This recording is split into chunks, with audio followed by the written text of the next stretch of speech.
3, 2, 1, resolved.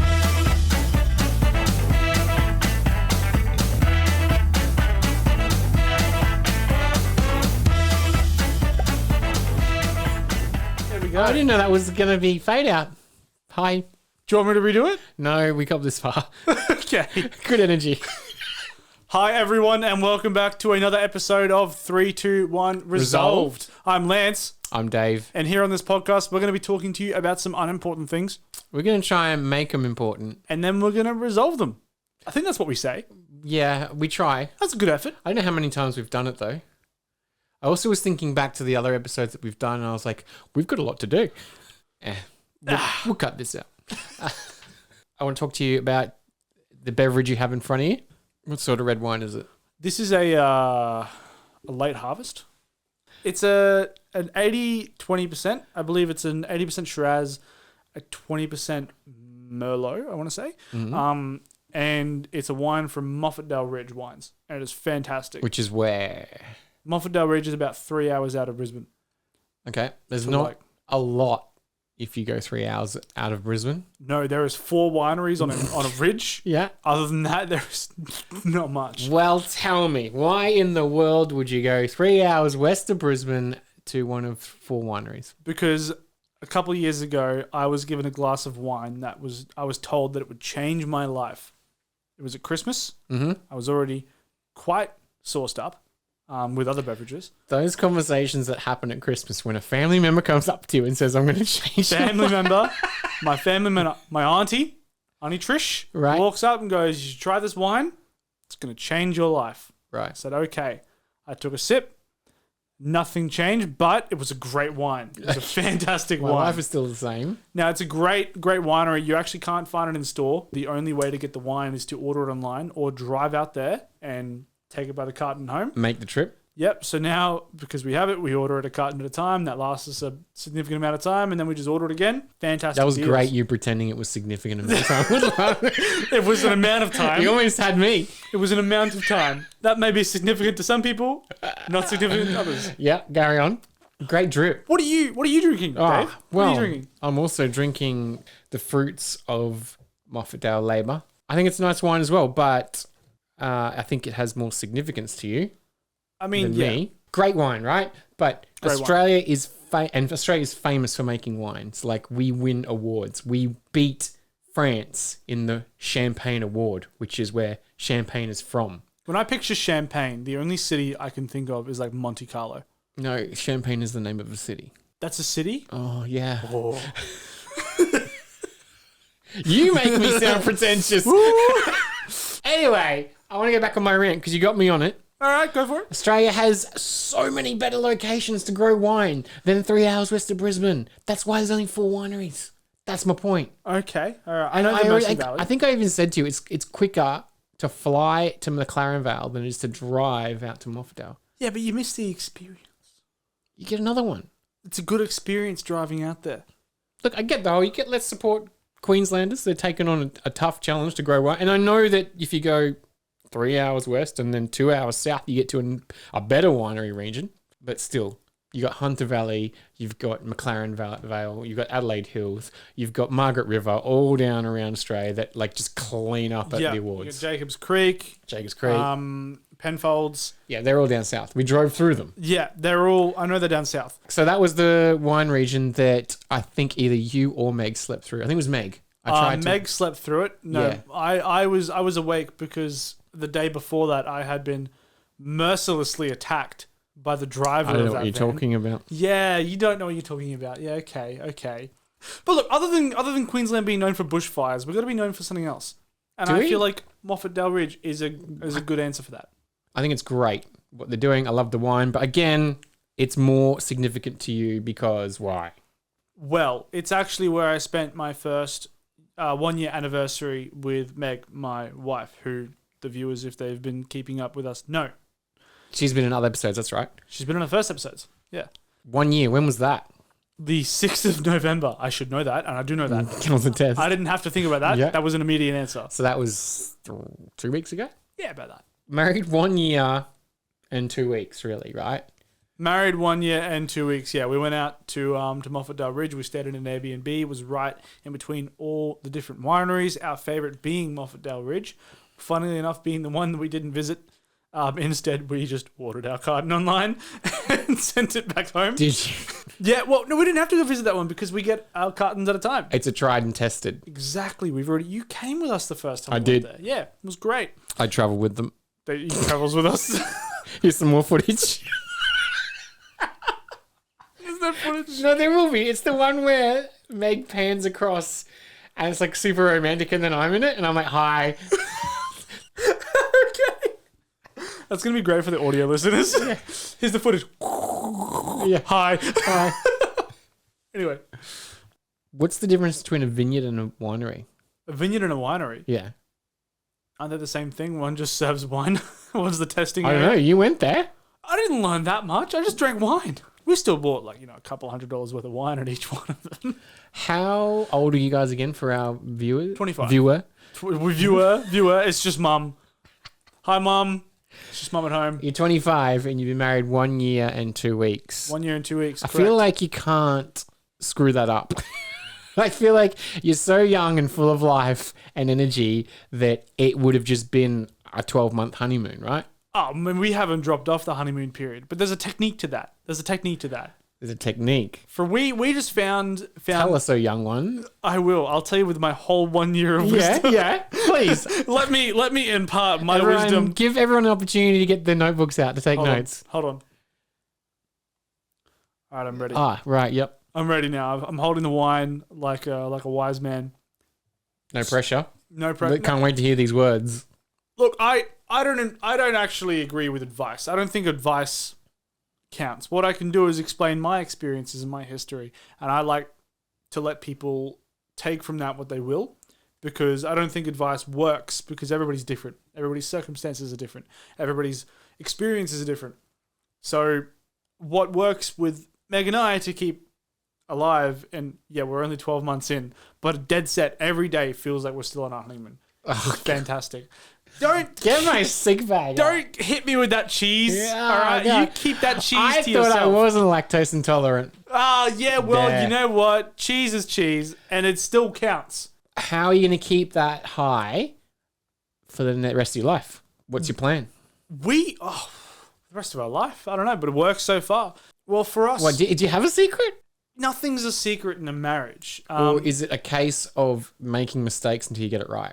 Well, absolutely. It's trial and error with mostly error. That's how you learn what works and what doesn't work. You've got to mess up so you figure out what not to do. Tell me a mess up. A mess up? Yeah, that you've learned. We don't have time. Please. We don't have time for that. Oh. We don't have time. Is marriage like a fine wine? Marriage is like a fine wine. I mean, look, I'm speaking from 12 months of experience. And a big 25 years old. Yeah, a big old 25 Bit of years quarter century old. there. Meg and I are both quarter century years old. Big We got quarter. married at 24 as well. True. Big achievement, I think. But anyway, I'll ask again at 30. well, you asked one of us. I'll ask you what I'm talking to. I hope it's me. But we every day feels like we're still on our honeymoon. Okay, all right. Why? Why does it feel like you're on a honeymoon still? What's the high? Well, we got fantastic advice before we got hitched, and we've been together a long time anyway. Yeah, right. Yeah. We were, high school. You're not like sweethearts a last minute thought. No, I don't. High school sweethearts. Those Yeah. are rare, those stories. 2015, grade 12, still high school. You only hear about those in country songs. We're a country song. You're a country I'll song. take that. We're a country song. Taylor Swift, you better back off. All right. I'm not poking that bear. That was a bad idea. Yeah, so what was the fantastic advice? Treat every day like it's still your honeymoon was the actual advice. Okay. But that is so much easier said than done. Absolutely. Instead, You're definitely not on a tropical island. no, we're not on a cruise ship either. No. But what we do is every day we try and be as excited as we possibly can be just to see each other. Okay. That's all right. Hang on, let me just digest that. So you wake up in the morning feeling like P. Diddy. You're thinking... It just kept going. I couldn't stop it. I'm sorry. It's fair enough. But you wake up and you're like, there's that charge that energy up. Look at this person I'm next to. You know, that she could be here or she could not be here. Yeah. I'm so glad she's here. Yeah. And you just try and keep that appreciation. Can I be like the devil's advocate? Go for it. This is going to really test the actual strength of our marriage here. Meg's 25. Meg's 25. She's in her prime. She's a good-looking woman right now. I don't want to know where you're going with this. You're going to wake up with that energy. If you don't, go to a doctor. 80 years old, 25 years old, I am going to maintain that. But I think I agree with what you're doing there. You're setting a foundation and a standard so that in 5-10 years' time, it's like a habit, right? You're creating a habit. If I'm punching above my weight at 25 years old, I can only assume I'll be punching above my weight at 80 years old. There is no reason. We've already discussed that you're not going to make it that far. Yes, health problems. Come on, man. Come on. Why are you attacking me like this? Take a sip. You feel better. You forget about it. I was just joking around, even in the fight. You wouldn't know if I'm around for 80 years old because I'll be long gone. You're long gone. You're dust at that point. I think that's not bad advice. I think most people try and do like lame marriage advice, but I think you got some good stuff there about the treat every day. Well, it's to me and to Meg, it's more down to our appreciation of each other. If we can still be happy to see each other every day and still be excited to see each other every day and not let that spark die with appreciation, I feel like that's the fundamental thing that keeps us going. It's a two-person job, right? Yeah, like, you know, you can have somebody so amazing and so magnificent in your life, but if you stop appreciating the value that they give you, you're not going to give that back as much. That's really mature. Oh, it is really mature, yeah. Really mature. You took me by surprise there. You sobered me up. I wasn't ready for that. Well, I'm glad I could sober you up because I know therapists couldn't, so... I get them drunk. But appreciation really to us, and like I said, every couple's different, everybody's situation is different, everybody's scenario is different, but we just appreciate every bit of time we get together because we have so much more of our life ahead of us. We're so young and we're married so early. It's so easy for that appreciation for that person to be around for, hopefully, the rest of our lives. If that dies when we're like 35, 40, what have we got left to give, you know? So as long as we can still keep that appreciation for each other, we'll be fine. That's huge. That's so...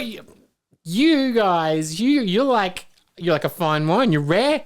Rare? Well, I just don't hear that from people in their 20s. Like, I hear people like about trying to launch their TikTok careers. They're churning through partners. Like, a lot of people, younger age, don't stick around. Yeah, imagine people trying to just like boast their social media platforms. I feel like in my generation is Gen Z, by the way. You're a Zoomer. I'm a Zoomer to millennial. I'm in that like cusp. Yeah, okay. I'm the 98 bracket. You're on the tip. Yeah, I can relate to both. You know, I grew up with a corded phone, but also I know how to use TikTok. Yeah. And I think you've also grown up as in a consumer generation, right? Yeah, Where like you don't fix things, you just buy new things. No, you get things and if it breaks, you throw it away and you get it because... If it doesn't work, you go back on Tinder. And that's it, right? You take that mentality and they get back on and they repeat. That's so accurate. It's so accurate. You're there for a one-time fix because nobody's willing to put the work in. Now, Meg and I, we've been together for 7 years now. Is that why you've survived? Is because you haven't been exposed to it? Possibly not. We've been exposed to it. Like we've split. We've had our different times and we've gotten back together. Okay, yeah. So we've had the grass is greener moments and stuff like that. But I believe all of that is part of growing up and part of becoming an adult. It's understanding what works for you and what doesn't work for you, and then going with what does. Like everything's. So you also believe in like experiences and trying and. Yeah. I believe you have to understand both sides to something before you can pick. So there are certain things when you have a comfortable and dependable relationship, or even a comfortable lifestyle. There are certain things you can't learn within that lifestyle. It's like understanding camping without camping. Yeah. You don't understand what the actual benefits are. You don't understand why you're doing that. If you've got a house, why would you go camping? If you've got, a nice king size bed with 17,000 cushions on it that make you feel warm and cozy, then I'm there. Yep. you will not understand an air mattress with a blow up pillow. And the stinking heat, the second that sun cracks over the horizon, Yes. I hate it so Yes. much. Absolutely. Check me into a hotel every time. And I feel like Meg and I have a fantastic contrast to that because she grew up cruising and I grew up camping. I grew up on a beach in a tent. Meg grew up on a beach in a little tent above her in a little palm chair with somebody serving her drinks. And she learnt the finer things in life, and I learnt how to appreciate what was around me. And then we both taught each You're other. poor.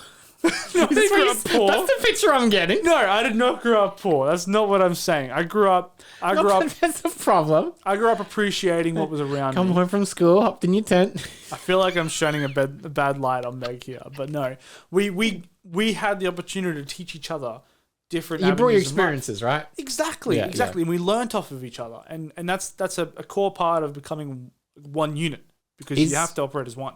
Is there like an experience that you're just not getting past, Meg? Meg's like, don't bother. Like, I wish you would be more interested in this, or I wish you would look at this more, or Yes and no. I'm a massive car fanatic. Anybody that knows me, I'm a massive car fanatic. And you can't expect, like, you have your own hobbies, so your partner's, that's your space. Like I'm currently trying to custom make a power steering rack to fit in the car. Meg's not going to come down and understand what I'm talking about or appreciate what I'm doing.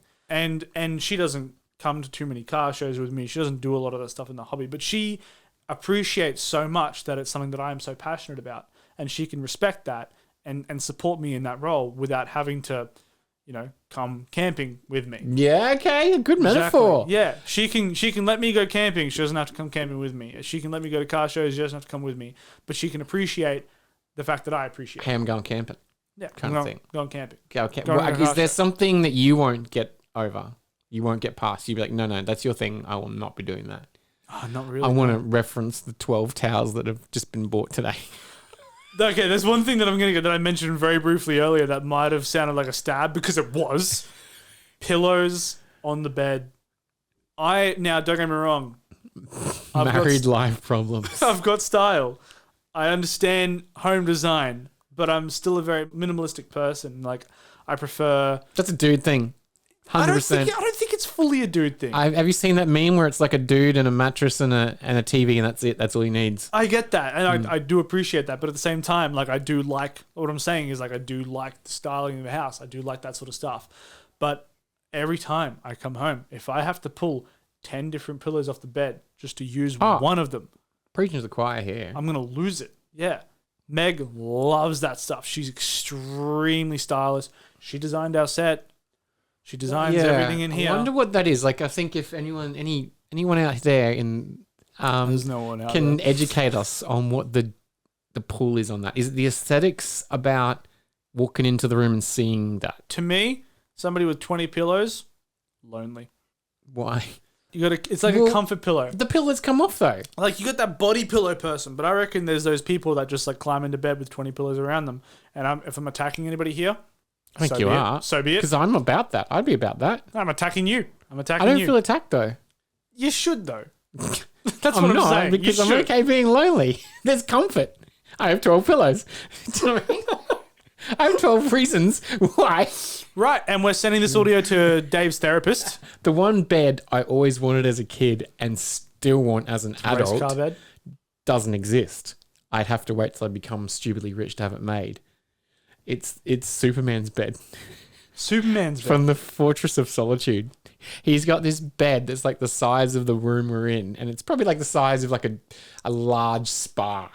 And it's just this giant cushion mattress. It's like a nest. It looks epic. So back to pillows on beds. Tell me if you got whiplash from how violently I yanked that story back. I feel like you've just thrown me off the bed. Hold on, I gotta make this back with a Batman sheet. I like that your only gripe is in your marriage is the pillows on the bed. That's a cute thing to be. It's a gripe that I don't win anyway. I'm like, Meg, I got too many pillows on the bed. And then like a day later, we got 2 more pillows in the bed. Actually, I was there when she bought them too. I didn't have anything to say. I'm excited to check in 10 years' time and be like, Pillows on the bed. That's still the top of the list? Possibly. We were at shops and she was like, "Do you like these?" I'm like, "You look really pretty today." And then we bought 2 pillows. That's how the conversation went. Is that just the right answer? Do you pick your battles? Do you pick your battles? Of course I pick my battles. Of course I pick my battles. Of course I do. Every smart man picks their battles. Yeah. You know, okay. I could. Is that the unspoken secret? No, appreciation to me is my unspoken secret.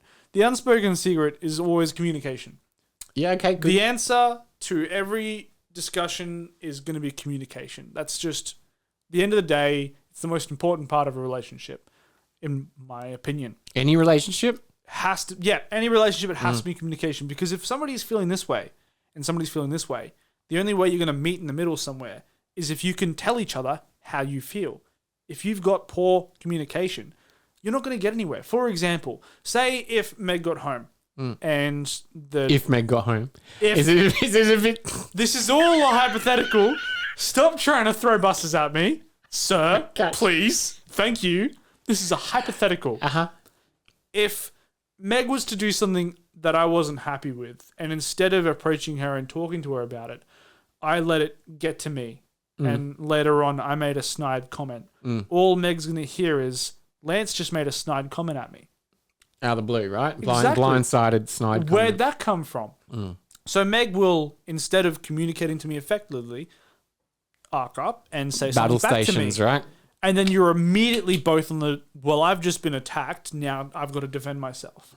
The entire core reason why you're arguing is completely blindsided. You talk about this like you've been there. Of course I've been. So how did you get out? How did I get out? Yeah. We have a couple things that we do, and I love what we do. I think we may have talked about it in another episode, but please. The first thing we do, Yes. when either of us mention it, because you always start on this warpath. You can never pick up on it straight away because you're not aware what's happening, and the next minute you know you're arguing about something. But we'll take a moment, and we will approach each other with the core values. To us, it's, hey, I love you, I care about you, and I just want you to be happy. We'll say exactly that, word for word. We'll both say that to each other. And that just kind of brings back the reality of what we are trying to achieve. Takes the heat out. Exactly. Right. We could be arguing about pillows. We could be arguing about anything. But if we love each other, and we care about each other, and we just want to be happy, if that's the fundamental thing we're trying to get out of it, it just takes every bit of gas out of the argument. That's huge. Now, it doesn't work always. I was going to say this. I can't, I'm a hothead. You know, it's easy to say instead of do. It takes a lot of patience. We both have worked on our patience with each other over many, many years. I was Married for going to one. be a doctor, but I didn't have the patience. It's funny. I was going to be an engineer, but I couldn't figure it out.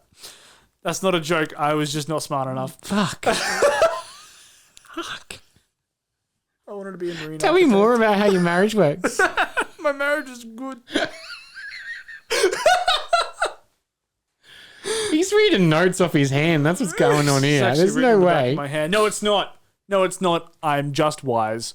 Anyway, the other thing that we do when that doesn't work and we've already escalated the argument, Meg needs to discuss everything. If I get frustrated, I need some space and I need to go cool down before I can talk rationally again.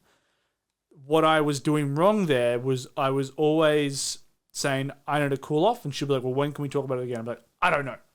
I'd spit back. Be like, I don't know. And then to Meg, that means we're never going to resolve this. That's all she hears is we're not going to resolve this because he doesn't know when we can talk about it again.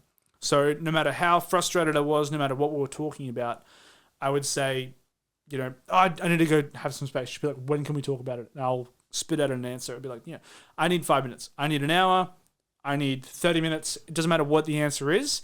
I just need to verbally say one that isn't an infinite amount of time, or I'll need 1 year, or something irrational like that. Put it in your calendar. As long as I can give her an answer, I've set a time, 1, for me to subconsciously get my shit together and talk about it with her, and 2, it gives her a time frame for her to rationalize what she's talking about, and then for us to meet halfway.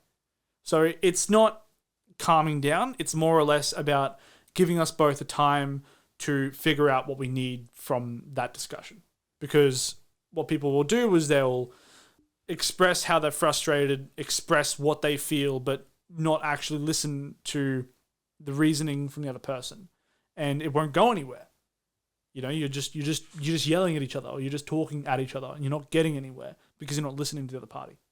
So I'll have to give her a time frame, and then when that time frame comes, I have to have my shit together. If I don't have my shit together, You get an appointment. exactly. Yeah. If I'm not ready, that's me doing the wrong thing, and that's me in the wrong. It's on you. Exactly.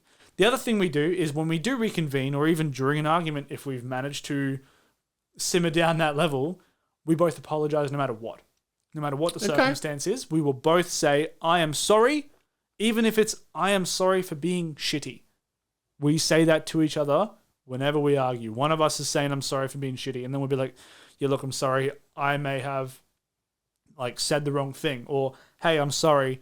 Even if, you made the mistake, I'm sorry for escalating that. For you making mistakes. It doesn't matter what it is. As long as you both say, I'm sorry. If you both say, I'm sorry, that means you're meeting halfway. You're putting your weapons down. Exactly. Clean slate. You're starting from the same position. If one person says, I'm sorry, and the other person says, I forgive you, you're starting with one person on a podium. Yep. And that's not going to achieve anything. I acknowledge your apology. Exactly. It's like, thank you. It's like, fuck you. No.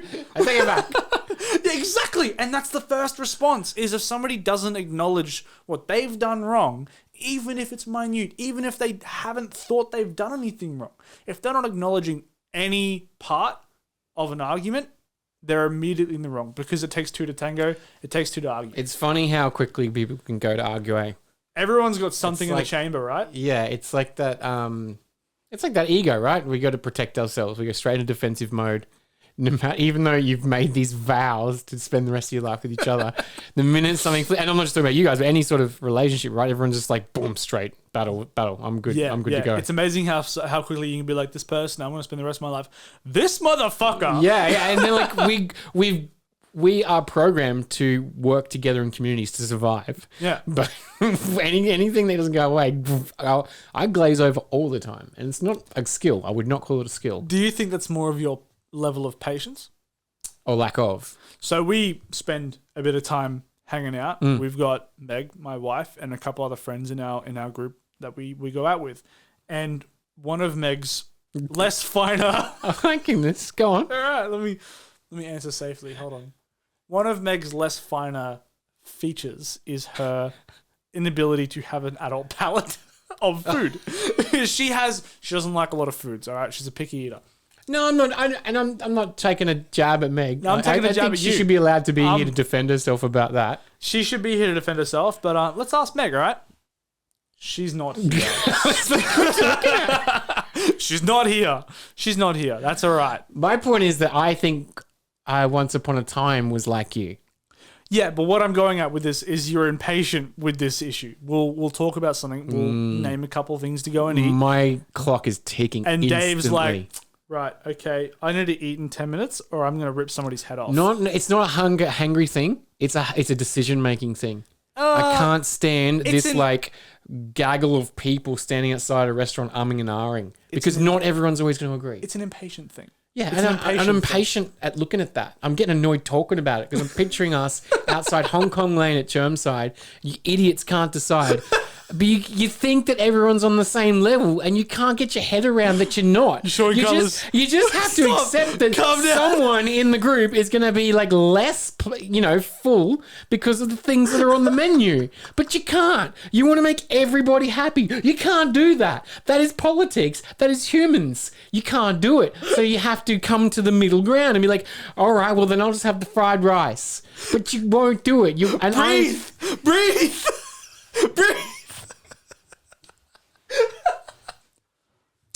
Anyway, one thing though, even though the worst part about all of this, I like it. You like it? I like it because it feels so freeing to say what I feel. You fucking psychopath. What do you mean you like people arguing because about food? I am a former people pleaser. Okay. And so this, just really giving it to people when I feel about something, it's liberating. So you said before you used to freedom. be you I me. was You think I'm a people pleaser? You're a people pleaser big time. I'm a people pleaser. Yeah, it's disgusting. Oh, you don't even like wine. Whoa. Take that back, sir. I love wine. I know you are a people pleaser. You're always available and there for everybody. It's great quality, blah, blah, blah. Nice comments. But it's more about like, you can't sustain that. And that is something that I want to pass on to you, being 14 years older than you. I want to pass on that you cannot sustain it. Fuck, It's you like just made that real by saying 14 years. people pleasing is like a can of Red Bull. It's temporary. Okay. And you cannot keep drinking energy drinks to maintain it. Like, don't get me wrong, I spread myself pretty thin. I love You do. I love to help people. I've always got time to chat to And people. I don't know who's going to watch this, but you're always available for people who aren't available for you. Just going to put that out there. Ooh, that's a whole. I think we've got to pocket that for a whole other. We can put a pin episode. on that. Yeah, well, I'll happily come back to that in a different episode Yeah. because that is an interesting topic, and I feel like we've got to talk about that without naming names. And we'll do some screening before we talk about it. But my point is that, I used to be like that too, and I've knee-jerked in the opposite direction, and it's the best feeling. Okay, but do you think you've gone from good all the way too far? Nah, because I don't know where too far is. Is that not a sign that you have gone too far? Because I'm down the highway 180 k's an hour, and No. it feels amazing. No. Wind is in my hair. Yeah. Do you know who's in the car with me? No one, because I don't care. No, you know who's in the car with you? The Sith. The Sith. You think I'm You've going got to the dark side? Palpatine with you Oh, right well. there. He likes the same podcast as me. It's fine. Either way, my point is I enjoy that it's a really liberating feeling to be able to say, no, I'm not putting up with that. This is stupid. I have my limits too. Like, don't get me wrong, I can put my walls up and I can say, no, this is me time. I'm not giving this person this time. But I also understand my limits of both sides. I can appreciate how far I can go, and I can appreciate how far I've come from, and I can try and find the middle ground. If you're saying you don't know where your limit is, I feel like that's the first step from being past it. Don't outwise me, Then tell me I'm wrong. Padawan. No, because I'm exploring that now. I will find my limit and be like, okay. So you reckon you haven't found it yet? No, I think I'm still safe. Okay. You probably disagree because Okay. you're a people pleaser. I And disagree. it's giving you anxiety that I get impatient. No, I'm perfectly comfortable Why did your voice go higher? because I'm not comfortable. And I'm just exploring that now. I'm going, like, you never get to where you are in life. There's my philosophical quote for this episode. That's depressing. No. That's a depressing. You never get to where you are. It's interesting in that life. you think it's depressing. You never get to where you are. It's in about the life. This is journey. way too philosophical for us. The journey. It's the journey. I've had too It's many the glasses climb. of wine for It's this. Miley Cyrus. Anyway, to wrap this up, should people go to Moffatdale Ridge to grab some wine? 3, 2, 1, result. Thank you for tuning in. You've been great. He's been pleasing. Take care.